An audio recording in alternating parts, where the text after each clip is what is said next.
What's going on, guys? James from All Hail Internal Combustion, and today we're doing some routine maintenance on this 2012 Hyundai Sante Fe.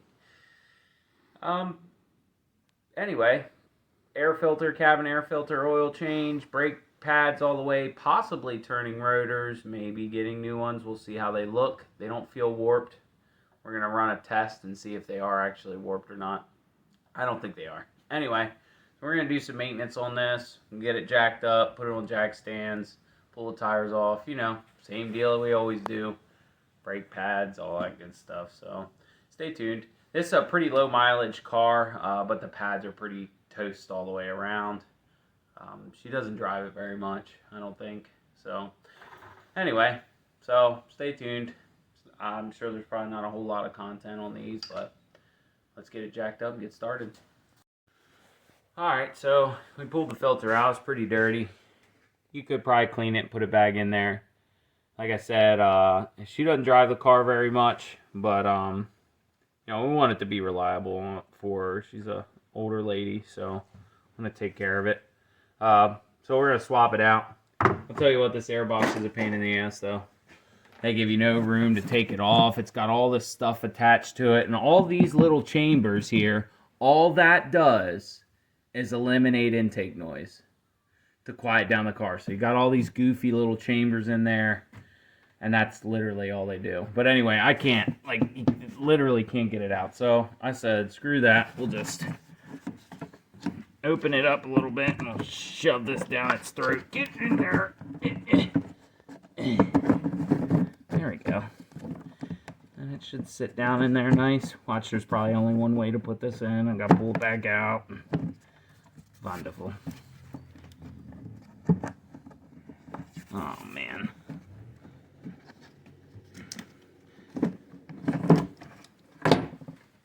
Certainly looks the same on both sides. Looks like the same filter, too. Yep.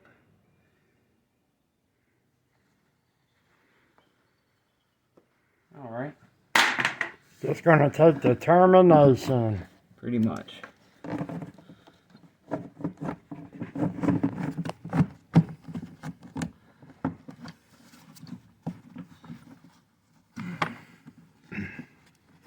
It doesn't feel like it wants to sit down in the back. There it goes. I think we should put a 14-inch chrome air cleaner on it.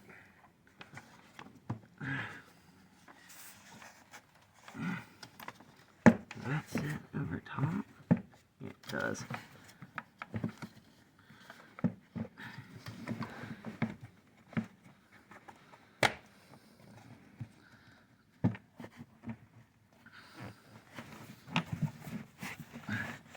You get where you're at.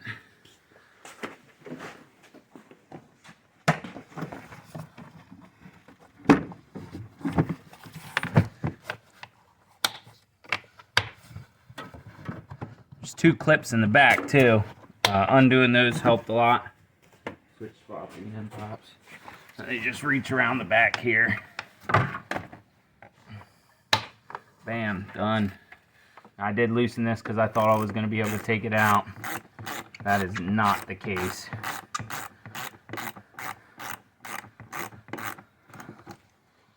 All right, so on top. Rescue that light. I also had this little air scoopy. Or that adds the maximum performance that's available. Oh boy, plastic push pins. Yeah, these were a real pain to get out of there. They're great. I don't like the ones with the screwdriver thing in them. The only company that makes these any good is BMW. They put a lot of time and effort and probably charged $20 per push pin when you could have just used a screw. Anyway, so that's back on there. I got the cap off for the oil filter.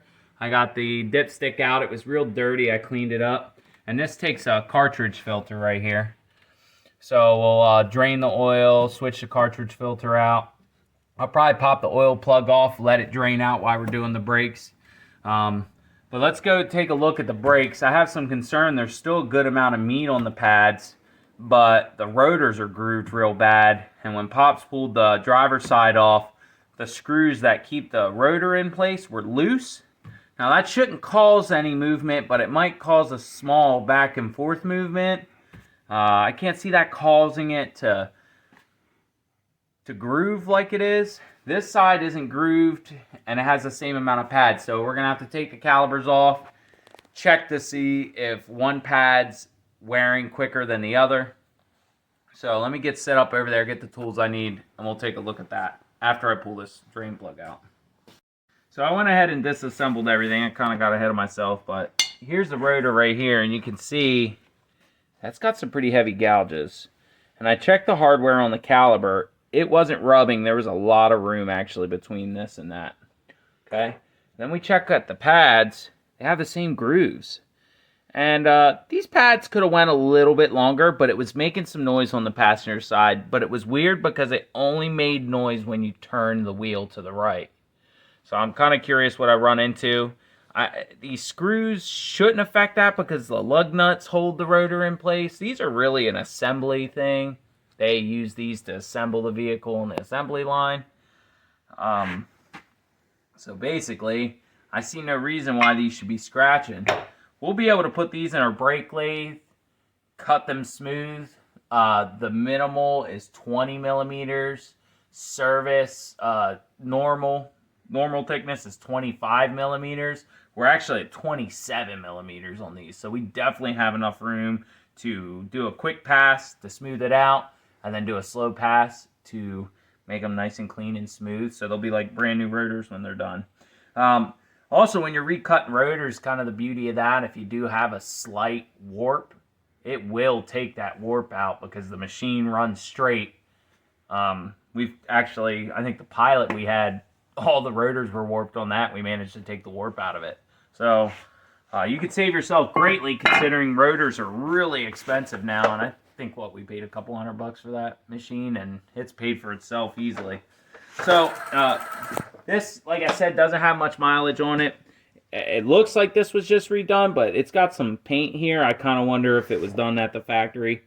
But the brake fluid's really dirty, so I sprayed some PB on the brake bleeder.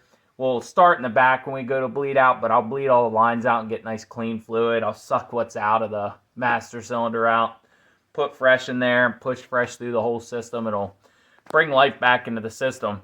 And some of you might be thinking, oh, well, that's a silly, why would you do that? Brake fluid actually becomes weaker and compresses more over time. So once you get so many miles on brake fluid and it gets dirty and it pulls in moisture too, right? Regular .3 pulls in moisture. It actually, so it has moisture in it, will collapse more. And that's why you get a soft pedal in your car. Like when it's brand new, it's nice and tight. If you swap that brake fluid out, you'll get a real tight pedal again, as long as all the brake components in your car are in good shape. So she's probably going to hit the brakes the first time and be like, oh my God, what did he do to my brakes? Yeah.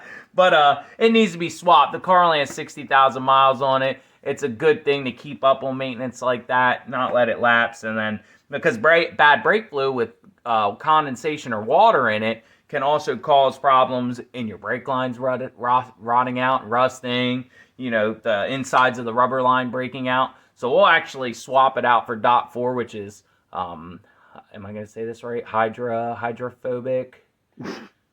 That's hydraulic. Hydrophobic. Hydroscopic is when it pulls water in from the air. But .4 resistant against that because it's synthetic. So we're going to swap this over to .4. The .4 is compatible with .3, so it's no problem in compatibility. You want to make sure before swapping chemicals that they are compatible with one another, because you can really some stuff up like real bad. What was that blazer you did when I was younger? Somebody put power steering fluid into their brake reservoir. I had to replace the entire ABS computer, all the soft lines, the master cylinder. Oh, that was the Olds Bravada, wasn't it? Cost that guy a couple $1,000s to get that thing fixed. Oh, you were working on it for days. Yeah. Anyway, so we're going to jump over the other side, and maybe we can find what the sound was. But the other side's not grooved like this rotor, so not sure what's going on there, but we're gonna get to the bottom of it. But we'll clean this up, clean the pins, grease the pins, get new hardware in there, clean the sliders up. Disc brake quiet on the back of the pads, Boss is about to coat those up. But this will get ready to get put back together, and those brakes will be 100%, I'm sure, probably for the next 5 or 6 years. Because, like I said, I don't think she drives it very much, but at least she won't have to worry about her brakes anymore. So let's jump over to the other side and get started. Here we are down in the basement, cutting these rotors. So the first rotor went just fine. No warp in that, but this one has a fair amount of warp in it. You can see that shiny spot right here. That's where the blade hasn't hit it, and this dull spot is where the blades hit it. So it has a little bit of a warp to it. And what you can do is just slowly cut this out. So I think each notch is 10 thousandths that we're pulling out every time. Now this side's perfect and smooth. And basically with this brake lathe machine, you run it at a fast speed to get you a rough cut. Then you cut it back into low speed. And it will cut real slow and make it nice and smooth. And it'll finish it out.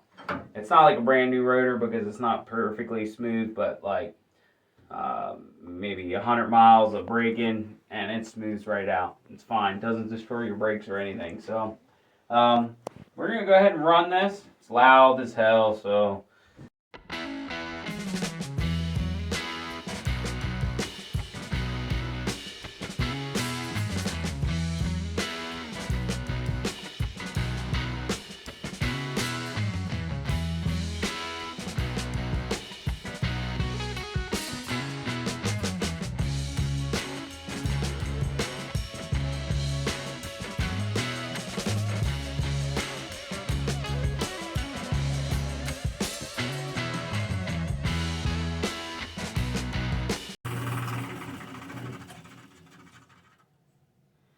While it's running, you can hear a and a grinding noise.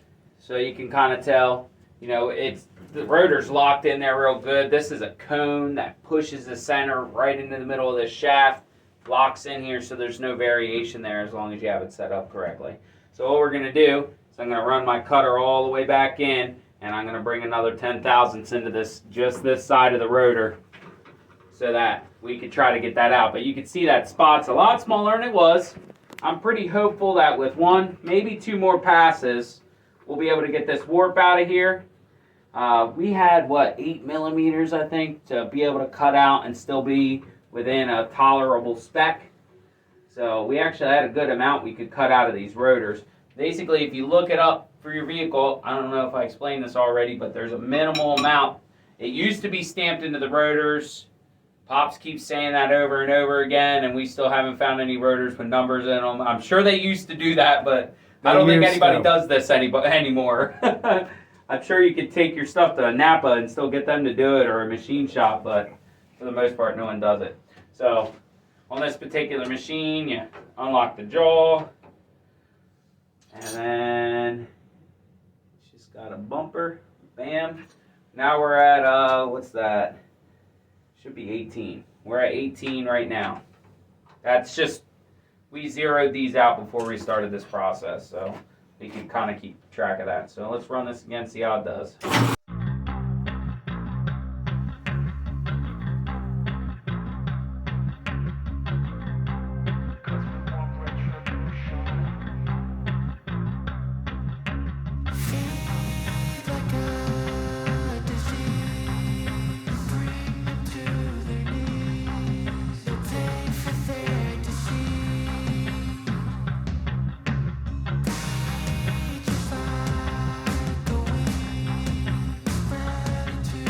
Alright, so as you can see, we got no more shiny, it went away. This is a nice, smooth, consistent no ribs.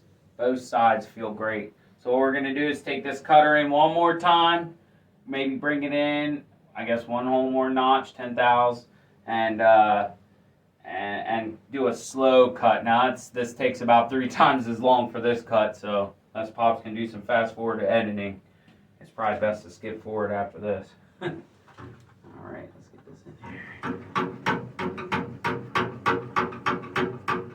Hey, like and subscribe, make sure you do that, but also comment below if you have any idea what this handle does, because we don't. We kind of play with it, but it doesn't really do anything. I think it's like a old time fidget spinner for whoever was running the equipment.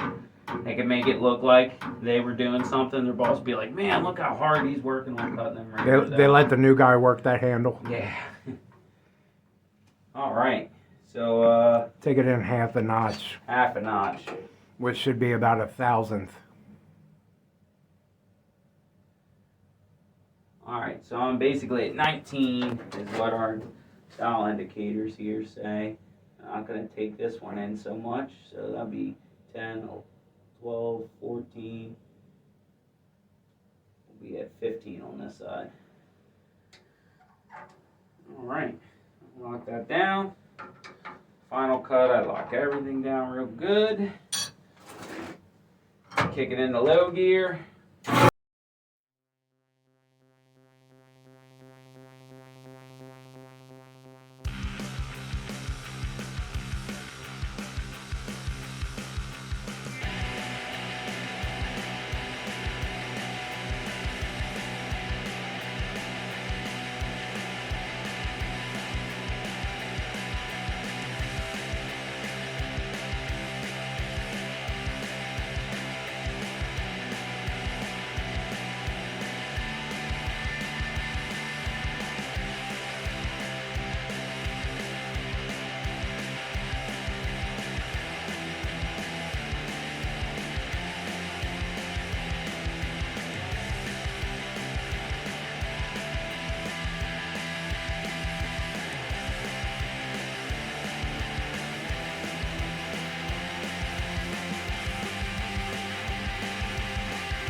Okay, so this side is done running on slow speed.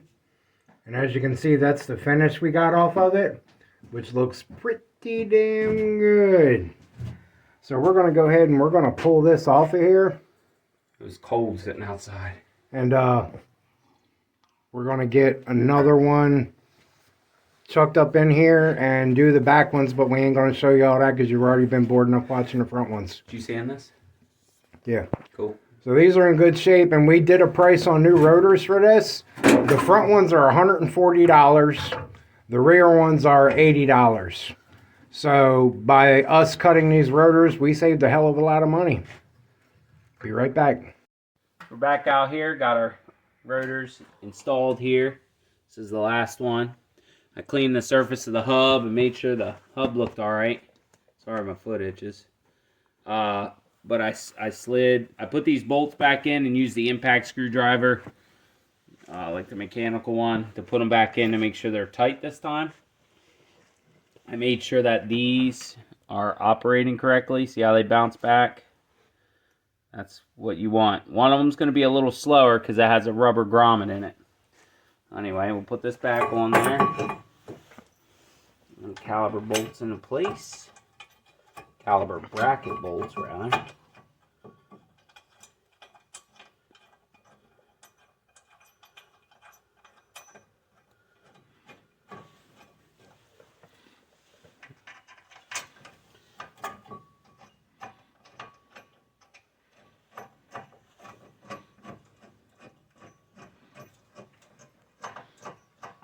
All right, on this. This is a 17.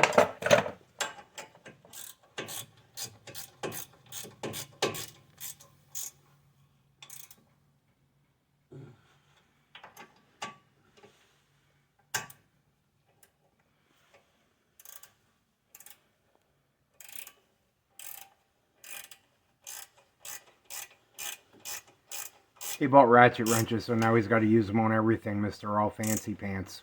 Yeah, the only problem is the set didn't come with a 12. How stupid is that? Anyway, I made the company give me some money back because I was like, that is stupid. And they did. Because they must have realized, wow, you're not the first one to complain about that. She said, oh, 12 millimeter, is that common? I was like, yeah. Yeah, it's pretty common. Yeah, I mean, if you're not going to give me something, make it like a 9, which really isn't common. On an 11. Yeah. Even 11, though. I mean, on a Hyundai or a... what's the other one? Kia. Yeah, they use 9s and 11s a lot. Kia.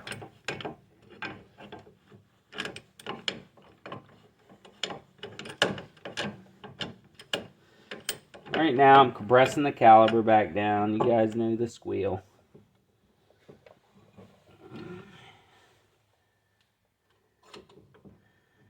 What's this also doing is pushing all that dirty fluid as much as we can back up into the reservoir so Pops could suck it all out of there because we're putting fresh in and bleeding it out. And it was black. It was very nasty.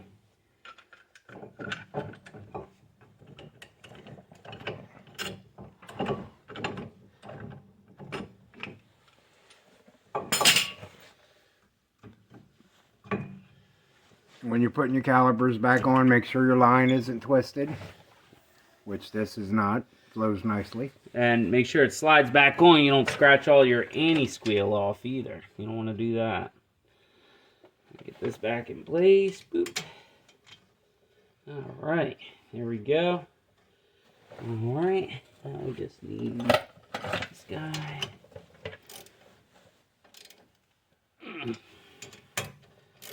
Alright. There it is. Brakes are back together. We'll suck the rest of the reservoir out, get some fresh fluid in there. We'll start at the back, opposite corner, bleed it till it's clean. Do this side, bleed it till it's clean. Front passenger side, bleed it till it's clean. Front driver side, bleed it till it's clean.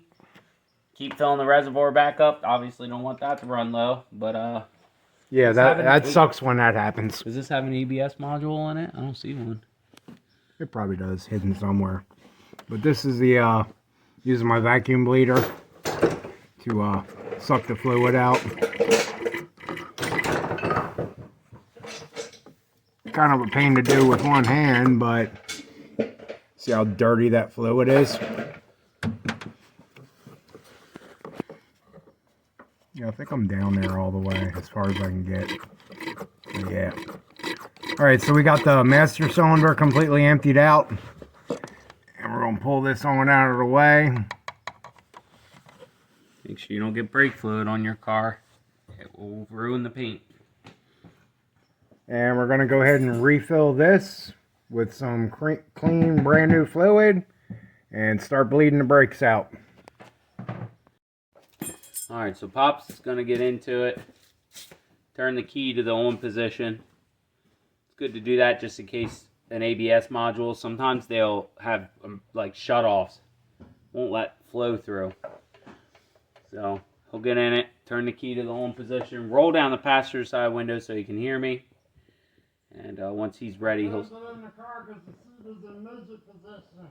Well, there we go. Foot itches again. Yeesh.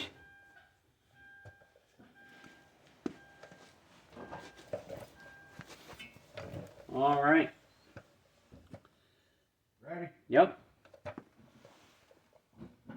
He's going to pump it up.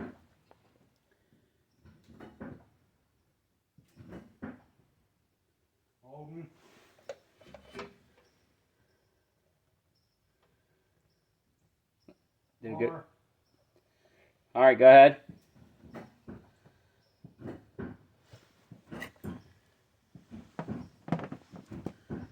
Holding.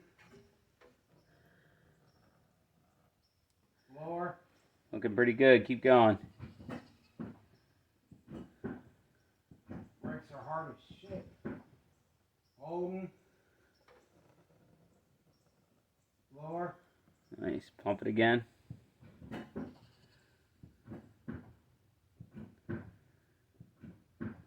Holding. Now, usually when you're bleeding out the front brakes, you can see that's fairly clean, but it's still kind of dirty.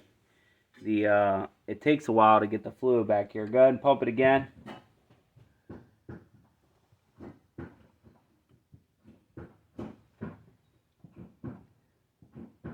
Holding.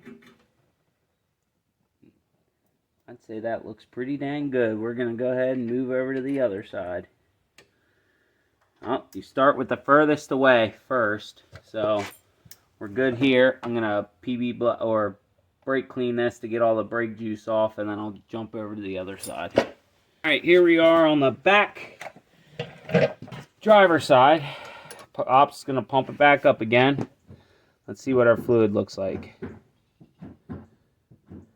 Holding. It's actually pretty clear too. That's why we suck the reservoir out, because it's really hard to like get all. Did it go to the floor? Yeah. All right, go ahead and pump it up. Let me check the level. I got it. I got it.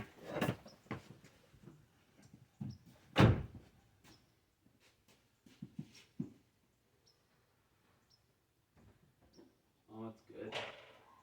Let's dump some more in.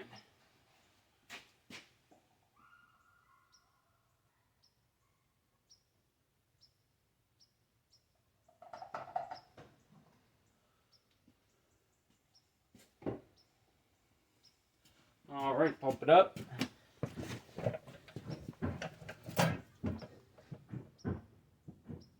Holding.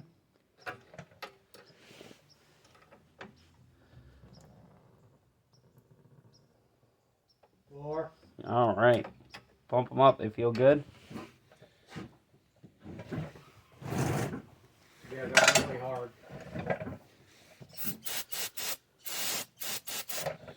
All right, I'd say we're good back here. Let's jump up to the front passenger side. Here we are at the front passenger side. Okay, go ahead, Pops. Pump it up.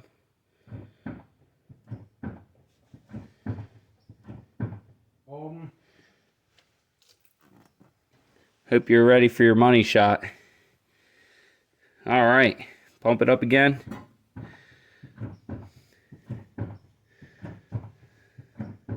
Holding.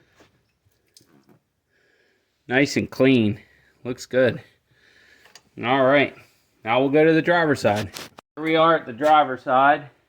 We're still good on fluid, so go ahead and pop it open, Pops, or pump it up. Holding.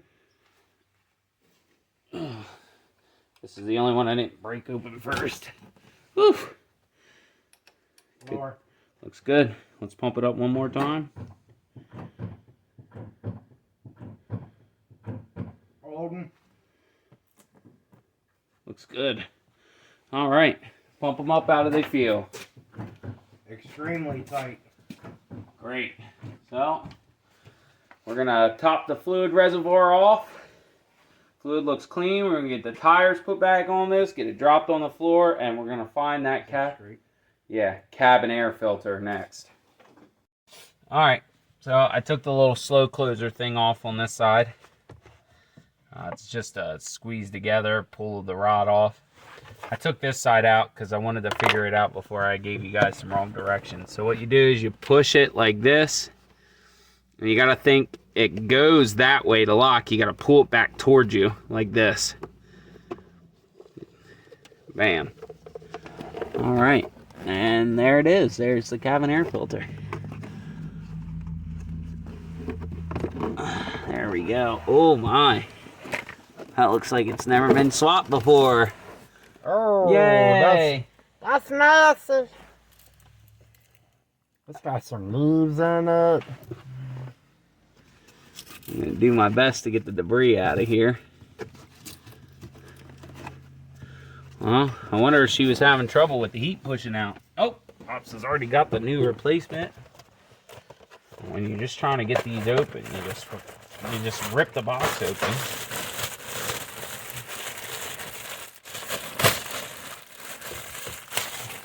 See, my hands were dirty from doing the brakes, so I put some gloves on. All right, I'd say it probably goes in like this. You slide it back into place, boop, just like that. Put your little clippy thing back on there. All right. Yep, there we go. All right, now let's put that back into place. Bam. You can kind of see how they're designed. So it goes in like this. And so when it comes down like this, it can't come out. You don't want it to come out because you're just opening the glove box or whatever, so. There we go. It's in place. Put our slow closer in there. And you just take all this stuff and shovel it back in there. No, I'm just playing. Yeah, the hardest part of this job is going to be getting all this stuff to fit back in the glove box. Yeah, I already went through here looking for the lock for the wheels. Yeah, and I screwed myself a little bit. Oh no! It's glove box Tetris. I'll tell you what, I respect the person I'm doing the car for, so I pack it. But when I used to do auto mechanics, I used to just leave their stuff on the seat. Because I'm not packing it back in there. There we go. It's a little tight, but it'll be okay.